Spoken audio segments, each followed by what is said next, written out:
آپ نے FIFA world cup کا آغاز دیکھا، آغاز میں ایک لڑکا دیکھا، اس کی عمر 20 سال ہے اور یہ قطر کا رہنے والا ہے، اور اس سے سوال کرتا ہے امریکہ کا لیجنڈ، امریکہ کا بہت بڑا براڈ کاسٹر، بہت بڑا ایکٹر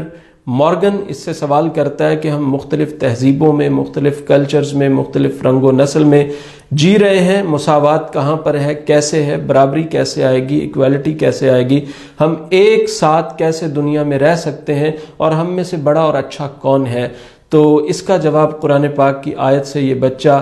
دیتا ہے۔ اس بچے کا نام غانم محمد المفتاح ہے۔ یہ بچہ جواب دیتا ہے، یا ایھا الناس انا خلقناکم من ذکر و انثی وجعلناکم شعوبا وقبائل لتعارفوا ان اکرمکم عند اللہ اتقاکم۔ ترجمہ یہ ہے کہ اے لوگو، ہم نے تمہیں مذکر اور مؤنث سے پیدا کیا ہے اور تمہارے تعارف کے لیے قبائل بنائے ہیں، اور تم میں سے سب سے افضل وہ ہے جو اللہ کے ہاں سب سے زیادہ تقوی والا ہے۔ تو بڑا خوبصورت جواب یہ بچہ دیتا ہے۔ اس کے بعد ایک بحث دنیا میں شروع ہو جاتی ہے، یہ بچہ کون ہے، یہ لڑکا کون ہے۔ 5 مئی 2002 کو یہ بچہ پیدا ہوا۔ قطر کے اندر ابتدائی طور پر یہ معذور پیدا ہوا، یعنی ماں کے پیٹ سے ہی یہ اسی طرح ہے، نچلا دھڑ اس کا نہیں ہے، پیٹ اور سینے کے بل پر یہ بیٹھتا ہے اور ہاتھوں کے بل بوتے یہ چلتا ہے، اور عام طور پر یہ ایک ویل چیئر یوز کرتا ہے جو اس کے لیے مخصوص بنائی گئی ہے، جس کے ذریعے یہ سفر کرتا ہے۔ اس بیماری کو عربی میں متلازمت التراجع الذیلی کہتے ہیں، الانحدار الذیلی، یعنی نچلا دھڑا جس کا نہ ہو، نچلا دھڑ نہ ہو، اس کو یہ بیماری، انگلش میں اس کا نام رکھا گیا ہے کارڈل ریگریشن سنڈروم۔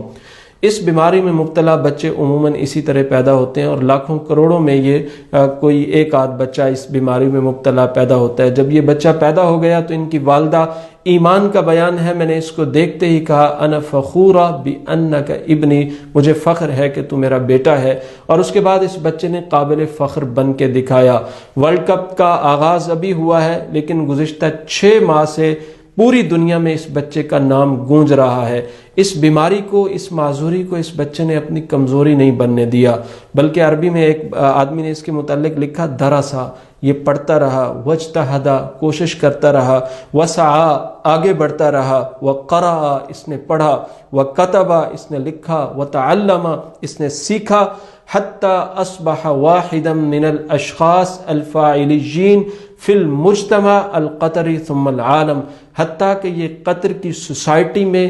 مضبوط ترین لوگوں میں سے ایک شخص بن گیا، بلکہ اس وقت یہ پوری دنیا کے مضبوط ترین لوگوں میں سے، کام کرنے والے متحرک لوگوں میں سے ایک شخص ہے۔ یہ معذور بچہ جس کا نچلا دھڑ نہیں ہے، نچلا حصہ نہیں ہے، بہت ساری کتابیں لکھ چکا ہے، مصنف ہے، رائٹر ہے، موٹیویشنل سپیکر ہے، اور اپنی تقریر سے، اپنی گفتگو سے، اپنے لحن سے، اپنی قرات سے، اپنی تلاوت سے، اپنے زہد و ورع سے، اپنے تقوی سے ایک دنیا کو، عرب کو ورطہ حیرت میں ڈالا ہوا ہے۔ چند سال پہلے الجزیرہ نے اس کا انٹرویو کیا تھا تو انہوں نے لکھا تھا، الطفل المعجزہ، یہ بچہ اللہ کا معجزہ ہے، اللہ کا بہت بڑا کرم ہے اس بچے پر۔ اور جب اس کو اس کی معذوری کے متعلق کہا جاتا ہے تو یہ عموماً اس کا جواب دیتا ہے، بفضل اللہ وصلت الی قناعۃ، اللہ کے فضل سے میں اس پر قناعت کر چکا ہوں، میرا جسم جیسے بھی ہے ایسے ہی ہے، بلکہ یہ کہتا ہے بِأَنَّ اللَّهَ سُبْحَانَهُ وَتَعَالَى خَلَقَنِي فِي أَحْسَنِ تَقْوِيمٍ، اللہ نے مجھے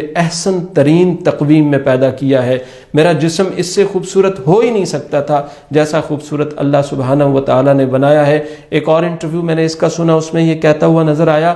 التصالح مع الاشیاء التي لا نستطيع تغییرها، وہ چیزیں جن کو ہم بدل نہیں سکتے، وہ طاقت ہوتی ہیں، کمزوری نہیں ہوتی، وہ سعادت ہوتی ہیں، وہ بدبختی نہیں ہوتی، عملا ولیست علما، وہ امید ہوتی ہیں، دکھ نہیں ہوتی۔ اور آگے چل کے کہتا ہے، تقبلت جسمی، میں یہ جسم قبول کر چکا ہوں، واثنى اللہ علیہ، اور اس پر میں اللہ کی ثنا کرتا ہوں، الحمدللہ، اللہ کا شکر کرتا ہوں، یہ میرا جسم جیسے بھی ہے اس سے خوبصورت نہیں ہو سکتا تھا، اور اس کو میں قبول کر چکا ہوں، اور یہ میری کمزوری نہیں ہے، یہ میری طاقت ہے۔ 3 سے زیادہ کمپنیاں اپنی بنا چکا ہے، حافظ قرآن ہے، قاری قرآن ہے، خوبصورت آواز اللہ نے عطا فرمائی ہے۔ ہم ملالہ یوسفزئی کو لے کے اب تک پھر رہے ہیں، یہ ملالہ یوسفزئی سے بڑا کریکٹر، بڑا ہیرو اور بڑا کردار ہے۔ اس وقت پوری دنیا میں میرے نزدیک سب سے بڑا کوئی موٹیویشنل سپیکر ہے تو وہ یہ لڑکا غانم محمد المفتاح ہے۔